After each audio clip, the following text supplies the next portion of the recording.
17절 길지 않으니까요. 네, 교독하도록 하겠습니다. 제가 15절 읽을게요. 여호와 하나님이 그 사람을 이끌어 에덴 동산에 두어 그것을 병작하며 지키게 하시고, 여호와 하나님이 그 사람에게 명하여 계시되 동산 같은 나무의 열매는 내가 입으로 먹되. 17절 같이 읽겠습니다.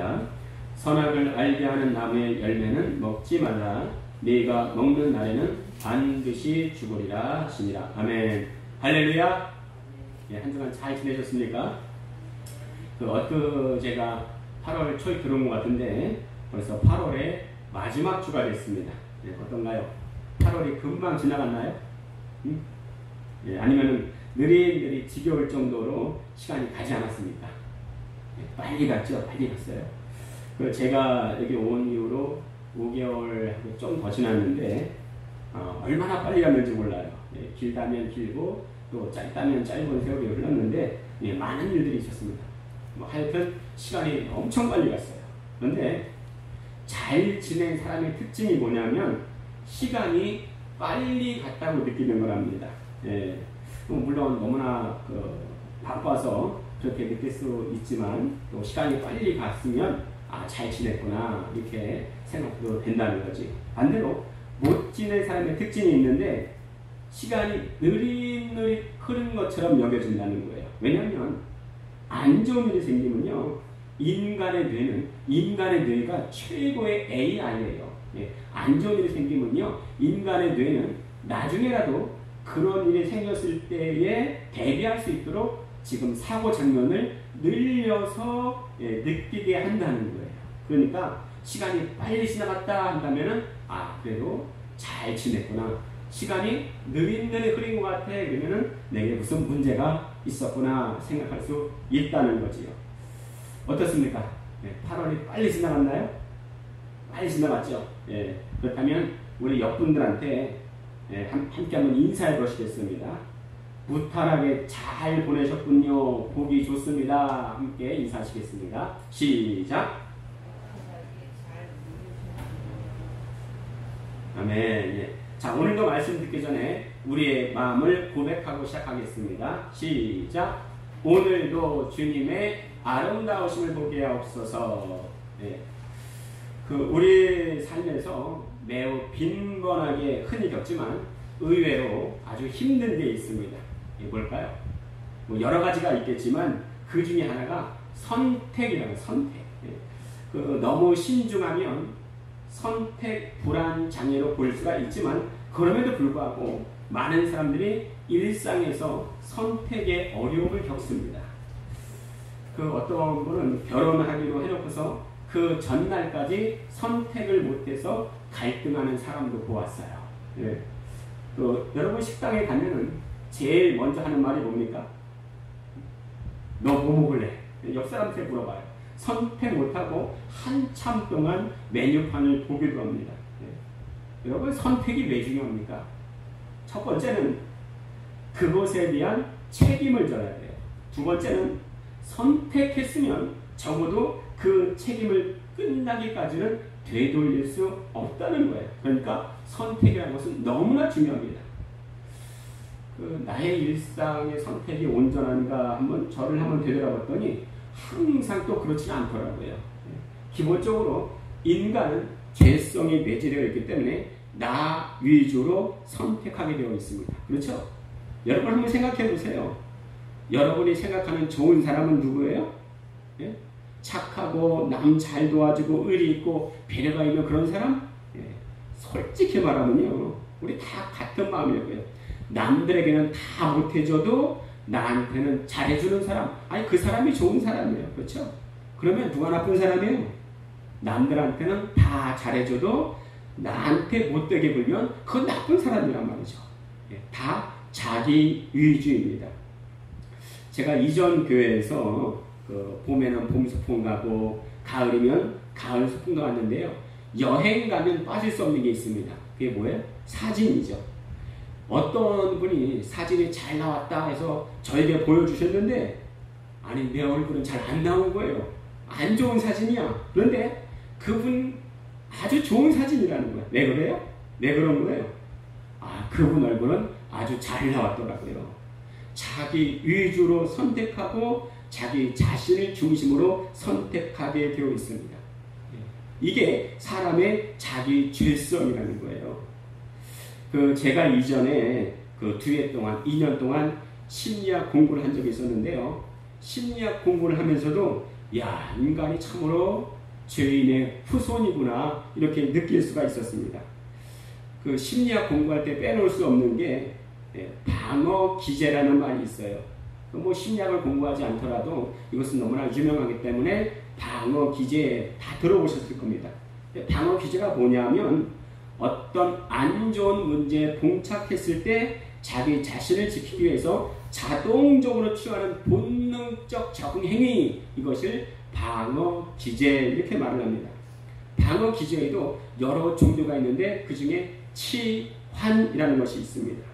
내게로 향하는 문제의 초점을 바꾸거나 대상을 바꾸는 게 이게 바로 치환이에요.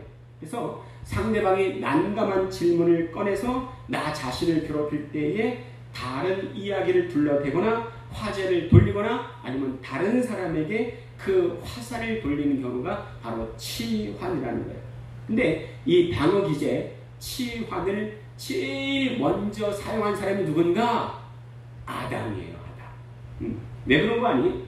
하나님께서 아담에게 죄를 묻자 아담이 어떻게 대답합니까? 자신에게로 향하는 억압을 하나님과 아내 하와에게 덮어 씌운 것을 볼 수가 있어요. 하나님이 내게 주신 저 여자가 나를 꿰어 먹게 하였나이다. 아니, 아담이 이렇게 말하잖아요. 인간은요, 끊임없이 생각하고 끊임없이 선택하는데 자기 위주로 할 수밖에 없다는 거예요. 여러분 인정하십니까? 네. 목사님, 저는요 원체 본성이 심성이 착해서 그러지 않아요. 네. 이럴 수가 있는데 가만히 자신 한번 생각해 보세요. 여러분, 맹자는 성선설을 주장했습니다. 그리고 순자는 성악설을 주장했는데 여러분 어떤 게 맞는 것 같습니까? 성선설이 맞아요? 아니면 성악설이 맞아요? 제가 보기에 아담 이전엔 성선설이 맞고요. 타락 후에는 성악설이 맞는 것 같습니다. 엄마가 7살 아들을 교회에 보내면서 이렇게 말을 했대요. 500원은 헌금하고 500원은 아이스크림 사 먹어라 이렇게 말을 하고 교회에 보냈습니다. 그러니까 아들이 500원짜리 2개를 가지고 집을 나섰어요. 신나게 달려가다가 그만 돌뿌리에 걸려 넘어졌습니다. 근데 주먹에 움켜잡고 있던 동전 2개가 또르르르 굴러갔는데 하나는 땅바닥에 떨어졌는데 하나는 하수구에 탁 떨어져 버린 거예요. 그 아들이 아이가 바지를 툴툴 털고 일어나니 이렇게 말을 했다고 합니다. 하나님, 죄송합니다. 헌금이 하수도 구덩이에 빠지고 말았습니다. 이렇게 아들이 말을 했다고 합니다. 누가 가르쳐주지 않았어요. 그런데 자기 위주로 선택하고 판단하게 되어 있습니다. 자, 이런 모습이 바로 나 자신의 모습이라는 것을 충분히 인지하십니까? 충분히 고백하시겠습니까? 그렇다면 다시 한번 오늘 말씀 읽어보시겠습니다. 자, 창세기 2장 15절에서 17절 말씀이에요. 교독할게요. 여호와 하나님이 그 사람을 이끌어 에덴 동산에 두어 그것을 경작하며 지키게 하시고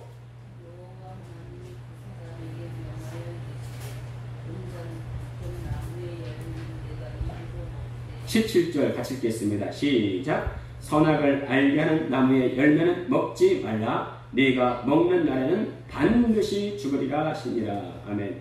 자, 3가지의 명령을 냈어요. 3가지 명령. 첫 번째 명령이 뭐예요? 에덴 동산에 경작하고 지키게 하셨다 이거예요. 두 번째는 뭐예요? 다 먹을 수 있어. 그런데 이거 하나 명심해라. 명심해라. 꼭 명심해라. 그게 뭐냐? 세 번째, 선악을 알게 하는 나무의 열매는 먹지 말라. 먹으면 반드시 죽으리라 말씀하셨습니다. 왜 이렇게 하셨습니까? 하나님이 왜 이렇게 하셨습니까?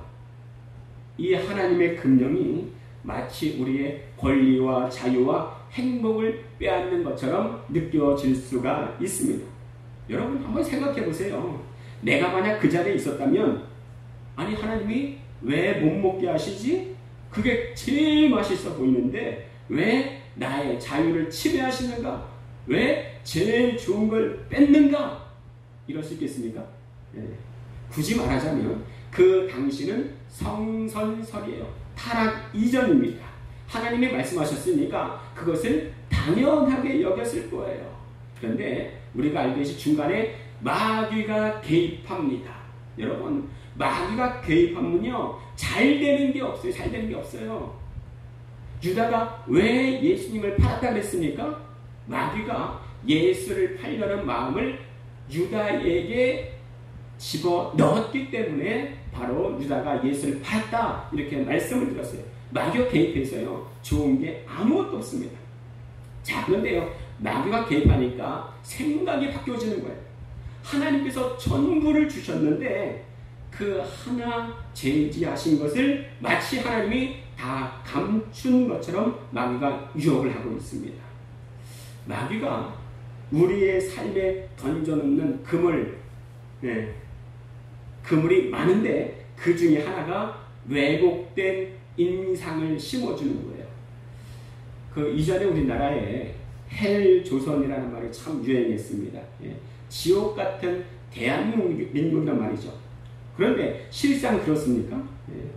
물론 인간들이 살아가기 때문에 완전할 수 없지만은요 외국인들이 우리나라를 보면 놀라는 게 한두 가지가 아니라는 거예요.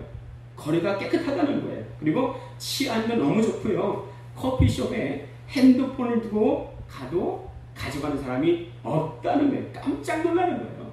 선진국이라는 나라에서도요 핸드폰을 두고 커피숍에서 왔다 갔다 하면요 바로 없어진답니다. 그런데 우리나라는 거의 그렇지가 않아요. 외국에 나가면요 우리나라 참 최고구나 이렇게 고백하는데 이 나라에서 남들에게 없는 100가지가 있는데 남들에게 있는 한 가지가 없다고 헬조선 이렇게 말을 합니다. 제가 보기에는요 이 사상도 이 생각도 마귀로부터 온 것 같아요. 마귀는요 우리의 삶에 던져놓는 그물이 있는데 그 중에 하나가 뭐라 그랬어요? 왜곡된 인상을 심어주는 거예요. 마음을 구부러뜨리는 겁니다. 하나님은 이만큼 주셨는데 요만큼 없는 것이 내 발목을 잡습니다. 그렇게 되면 어떻게 돼요? 잘못 생각하게 되고 잘못된 판단하게 되고 잘못된 선택을 할 수밖에 없어요. 내가 받은 것은 내 마음의 감사함으로 받고 그 마음을 변개치 말아야 됩니다. 자, 우리가 잘 아는 성경 말씀이 있죠. 제가 읽어드리겠습니다. 잠언 4장 24절 말씀인데 무릇 지킬 만한 것보다 더 내 마음을 지키라. 생명의 근원이 이에서 남이니라 말씀하십니다. 지금 잠언서 말씀해봤는데 여러분 잠언의 뜻이 뭐예요? 잠언. 어떤 부모님은 그래요. 자식한테 지혜 얻으려면 잠언을 많이 읽어 그러는데요. 잠언의 뜻이 뭡니까? 출애굽은 애굽을 나왔다, 애굽을 출발했다, 이게 출애굽이에요. 그죠? 잠언은요, 찌를 짬자, 말씀한 자, 찌르는 말씀이에요. 찌르는 말씀이 바로 잠언입니다. 하나님의 말씀은요, 항상 내게 달갑지만은 않습니다. 왜요? 잠언도 찌르는 말씀이라니까요. 자주자주 내 육신의 것과 충돌을 일으키기도 합니다. 여러분, 근데 그리스도인 하는데 그리스도인이 누구예요? 육신을 따라가고픈 내 육신의 소욕을 성령의 능력으로 다스리는 사람, 이 사람이 바로 그리스도인 말씀드리는 거예요.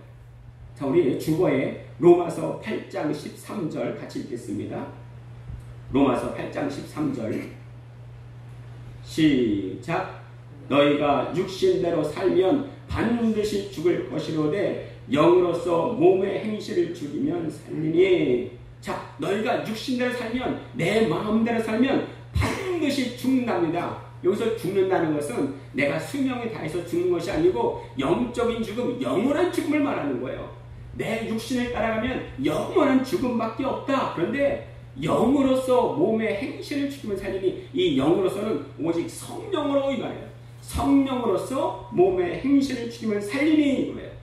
이 육신의 소욕이 얼마나 강한지 갈라디아서 5장 17절에는 이렇게 말씀하고 있습니다. 우리 주보에 5장 17절 같이 읽겠습니다. 시작.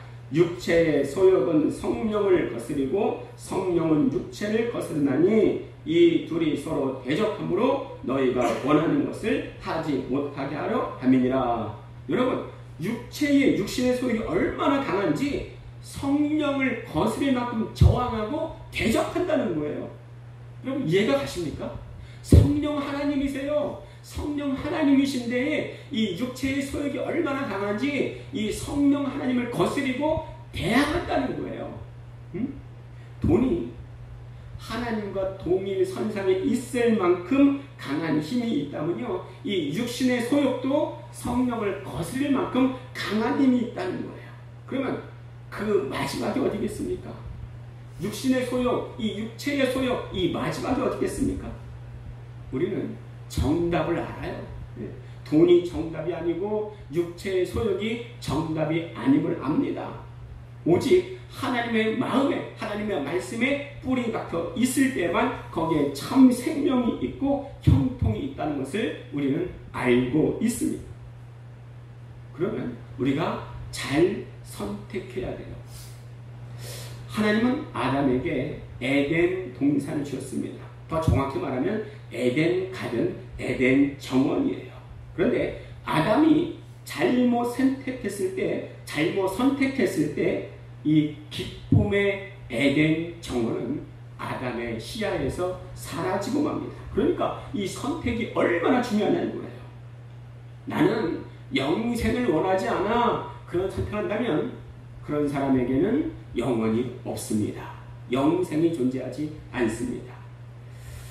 우리 최초의 믿음의 조상, 또 최초의 히브리인이라 불리는 아브람이 있습니다. 아브람이 하나님으로부터 최초의 부르심을 받았지만 머뭇거리고 바로 고향을 떠나지 않았어요. 그러니까 하나님은 급기야 그의 아버지인 데라를 통해서 그의 가족들이 고향에서 떠나게 하십니다.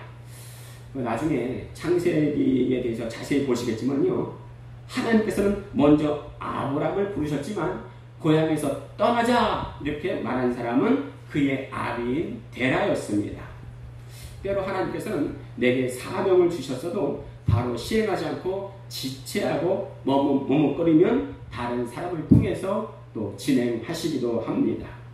그래서 우리 신앙생활에 있어서 정말 중요한 것은요, 하나님의 계획이 내게 전달될 때 즉각적으로 순종하는 겁니다. 그런데 그게 잘 돼요? 안 돼요? 잘 돼요? 안 돼요? 잘 안 돼요. 왜 안 될까요? 내 육신의 소욕이 너무 강하기 때문입니다. 그러면 하나님께서 조금 더 손을 보시는데 그제서야 두 손 들고 항복하며 하나님께 나아가기도 합니다. 그런데요, 이조차도 행복이에요. 그래서 한간에 항복함이 행복합니다 이런 말이 있는 거예요. 그러나 항복하기 이전에 순종하면 두 손 들 필요가 없습니다. 제가 예전 부흥회 때 부흥사들이 하는 말 중에 또 많이 들었던 말이 맞기 전에 잘해 이런 말이 있었습니다. 아이고 하나님이 사랑의 하나님인데 왜 안 때려? 이렇게 질문할 수도 있는데요. 이 말은요, 하나님이 사랑의 하나님이 아니라는 말이 아니고요, 오히려 더 사랑이신 하나님을 증거하는 말이기도 합니다. 사랑이 없으면요 간섭을 안 해요. 지난주에 제가 지금 지원이 어디 갔는데, 지원아, 지난주에 지원아, 가지 마라. 더 오후에 목사님이랑 같이 예배드리자 했더니, 목사님이 좋으면 가고, 아빠가 좋으면 집으로 가라 했더니 지원이가 하는 말이, 나는 목사님도 좋아요 그럴 줄 알았어. 근데 바로 나는 아빠가 좋아요 그러더라고. 조금 서운했는데 지원이 못 들었지? 칭찬했어? 잘생겼다 그랬어요? 여기에 지금 지원이 엄마 아빠가 있는데 자 누구에게 가장 간섭 많이 합니까? 지원이 엄마 아빠가? 지원이에요. 지원에게 간섭하지만은요 다른 자식들에게 별로 간섭하지 않습니다. 자 그러면은 우리 지원이 엄마 아빠가 있는데요. 그러면 누구를 가장 많이 혼낼까요? 지원이에요. 왜 그래요? 가장 많이 사랑하니까 그래요. 다른 자식들은요, 다른 자녀들은요, 별로 그렇게 간섭하지가 않습니다. 자, 근데 하나님께서 아브라함을 부르셨는데 아비 데라를 통해서 고향을 떠나게 하고 중간에 하란에 머물게 하십니다. 자, 여기서 데라가 죽는 일이 발생해요. 자, 데라도 우상의 도시인 고향을 잘 나오긴 했지만 목적지에는 들어가지 못하고 죽었습니다. 무슨 말인지 이해하시죠? 자, 여기서 우리가 생각해 보아야 할 것이 있습니다. 데라가 아브라함의 아버지예요. 자, 근데 데라가 죽은 후에 아브라함이 하란을 떠났을까요? 아니면 데라가 죽기 전에 아브라함이 하란을 떠났을까요? 지원아. 지원이 부르네, 그치? 자, 맞춰봐. 1번. 데라가 죽은 후에 아브라함이 하란을 떠났을까? 2번. 데라가 죽기 전 아브라함이 하란을 떠났을까? 한번 맞춰봐. 1번, 2번. 손가락 표시해봐. 1번, 2번. 찍어봐. 1번, 2번. 2번. 아, 맞았습니다. 박수 한번 쳐볼까요? 그렇죠. 예, 2번. 박수를 안 쳐. 다시 한번 박수 한번 칠까요? 예, 2번 맞아요. 데라가 죽자 아브라함이 떠난 것이 아니고요. 데라가 하란에 머물러 있을 때에 아브라함이 하란을 떠나게 돼요. 나중에 더 자세히 말씀드릴 테니까 지금은 일단 듣기만 하세요. 자, 데라가 70세 되었을 때에 그의 아들들인 아브람과 나홀과 하란을 낳습니다. 다 낳은 상태예요. 그러니까 70살 때에 데라가 다 이미 낳은 상태예요. 자, 근데 이 데라가 언제 죽었냐? 205세에 죽습니다. 잘 생각해 보세요. 우리 지원이 한번 암산 잘하지? 한번 암산 잘해봐. 자, 아브라함의 아버지인 데라가 최대한으로 쳐도 아브라함을 70세에 낳았단 말이야. 그러니까 그러다가 부르심을 입고 가나안으로 가는 도중에 하란에 머무르는 거야. 그때 아브라함이 나이가 몇 살이냐? 하란을 떠날 때에 아브라함이 나이가 몇 살이냐? 75세예요. 자, 그러면 그때 데라의 나이는 최대한으로 치면 몇 살이야? 145세예요. 145세. 그러면은 데라가 몇 세까지 살았는데? 205세까지 살았어요. 그러면 아브라함이 하란을 떠난 후에도 60년 동안은 데라가 하란에 머물렀다는 거예요. 자, 이거는 나중에 더 자세히 말을 해줄 거예요. 자, 그러면 왜 데라는 하란에 머무르고 왜 아브라함은 하란을 떠났을까요? 왜 데라는 고향을 떠났지만 중간에 하란에 머무르고 왜 아브라함은 하란을 떠났을까? 여러분, 이게 선택의 중요성이에요. 자, 먼저는 하나님께서 고향 떠나라 이 말씀은요, 아비 데라가 아닌 아브라함에게 먼저 하신 말씀이에요. 그런데 그렇게 하지 못했습니다. 왜 그랬어요? 천지의 창조자이신 하나님이 말씀하셨어도 아브라함은 처음에 그렇게 하지 못했다는 거예요. 왜요? 당장 눈앞에 보이는 현실이 문제가 있었기 때문입니다. 일반적으로 동물들은요, 자기 공동체를 떠나서 다른 곳으로 이주하지 않습니다. 자기 공동체에서 떠난다는 것은 곧 죽음을 뜻하기 때문에 그래요. 그래서 고향 떠난다는 것은 대단한 각오와 결단이 필요했습니다. 그래서 아브라함은 고향을 선뜻 떠나지 못했던 거예요. 자, 근데 아브라함이 떠나지 않자 놀라운 일이 벌어졌는데 고향인 갈대아 우르에서 데라의 아들이 죽습니다. 여러분, 이 세상에서 가장 큰 슬픔이 뭘까요? 부모님에게 가장 큰 슬픔은 뭘까요? 자기의 반쪽이 죽는 것보다도 자식이 먼저 죽는 것이지 않을까요? 자, 그런데 고향인 갈대아 우르에서 데라보다 자식이 먼저 죽자 거기서 살 마음이 사라진 것 같습니다. 그래서 정든 고향을 떠나지 않았을까? 이렇게 추측을 해보게 됩니다. 자, 그리고 고향에서 간 도시가 어디예요? 하란이에요. 하란. 자, 그런데 고향인 갈대아 우르에서 데라보다 먼저 죽은 자식의 이름이 뭔지 아세요? 고향을 떠나서 하란이라는 도시로 갔는데 고향에서 먼저 죽은 자식의 이름이 하란입니다. 똑같아요. 네? 자기 자식도 하란이고 목적지에 가기 전에 중간에 도착한 도시 이름도 하란입니다. 그러니까 아비데라가 그곳에서 떠나고 싶어 했겠어요? 아비가 가장 사랑하는 사람이 누구라고 그랬어요? 자기 자식이라니까, 자기 자식이. 그러니까 하란이라는 도시에 있으면 있을수록 자기 자식인 하란이 생각나고 또 그 도시가 정겨웠을 겁니다. 그러니 아비데라가 그것을 떠날 수가 없었던 거예요. 그래서 아비데라는 그곳에 남기로 선택을 합니다. 고향을 떠난 것은 참 잘한 일이지만 중간에 머무르는 것은 하나님의 뜻이 아니었어요.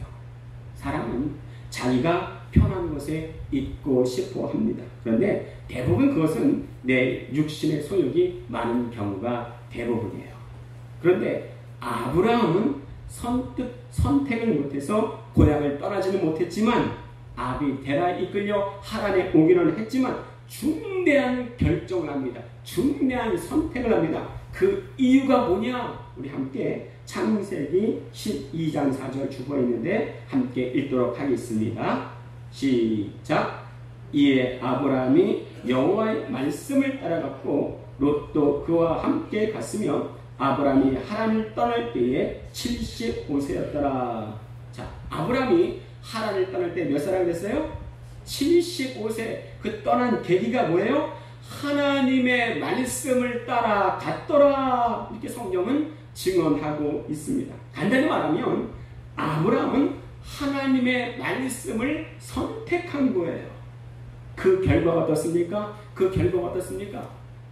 데라는 하란에서 죽고 아브라함은 신앙의 여정을 계속하면서 결국은 모든 믿는 자들의 믿음의 조상이 됩니다. 여러분, 선택이 이렇게나 중요한 거예요. 내가 지금 어떤 선택을 하느냐에 따라서 미래의 결과는 천양지차 달라지게 되어 있습니다.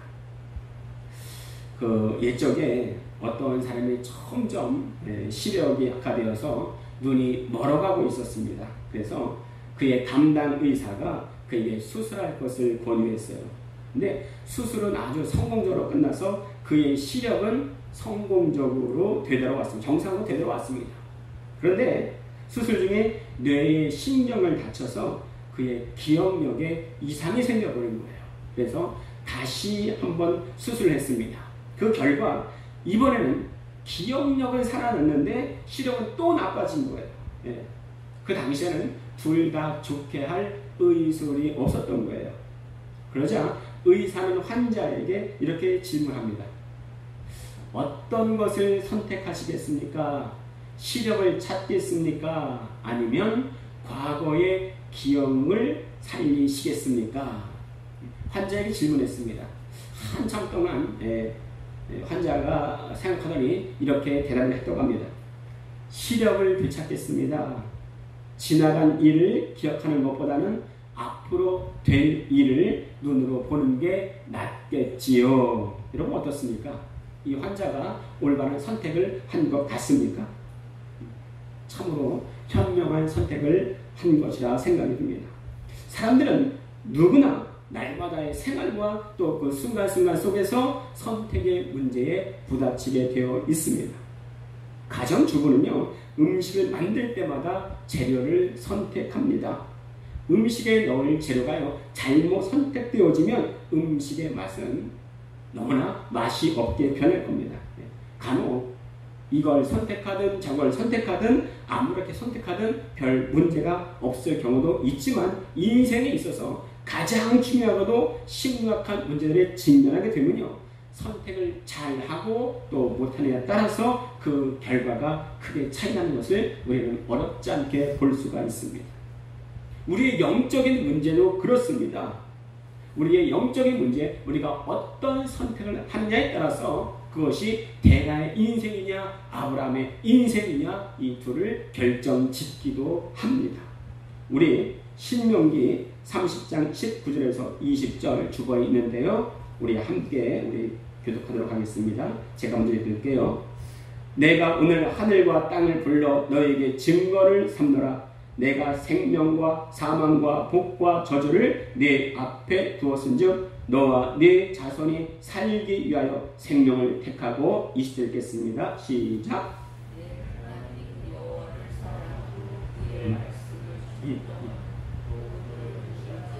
그는 내 생명이시요 내 장소이시니 여호와께서 네 조상 아브라함과 이삭과 야곱에게 주리라고 맹세하신 땅에 내게 거주하리라. 아멘. 여러분 19절에 보면요, 너와 내 자손이 살기 위해서 생명을 택하라 이렇게 말씀하십니다. 생명을 택하라 말씀하셨습니다. 이 생명은 아브라함이 따라갔던 하나님의 말씀입니다. 말씀이 우리를 살립니다. 이번 한 주간 하나님의 말씀을 따라 생활하시겠습니까? 아멘. 우리 함께 오늘 말씀을 기억하시면서 첫 번째는 타락이고 또 죄악투성인 우리의 심령이 하나님의 말씀이 부어져서 올바른 선택과 결정을 하게 하여 주시옵소서. 두 번째는 나 자신과 또 우리 교회 모든 교인들이 성령으로 충만하여 말씀 깨닫게 하여 주시옵소서. 다 같이 주여 한번 부르시고 기도하도록 하겠습니다. 주여 살아계셔서 역사하신 아버지 하나님, 이끌어 주시고 인도하여 주시옵소서. 정말 아버지